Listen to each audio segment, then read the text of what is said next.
ভারতের যে কোনো দুঃসাহসের কঠোর জবাব দেয়া হবে বলে মন্তব্য করেছেন পাকিস্তানের সেনাপ্রধান জেনারেল সৈয়দ অসীম মুনির। বৃহস্পতিবার পাঞ্জাব প্রদেশে এক সামরিক মহড়ার প্রদর্শনে গিয়ে এই মন্তব্য করেন তিনি। ভারতকে কঠোর জবাবের হুঁশিয়ারি দিয়েছেন পাকিস্তানের উপপ্রধানমন্ত্রী ইশহাক দারো।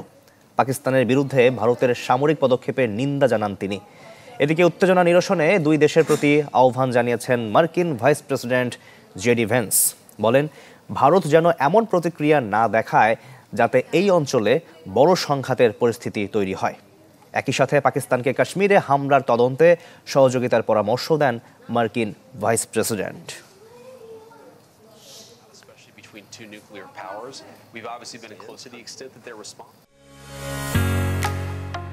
ঢালাইয়ের সেরা প্রিমিয়ার সিমেন্ট।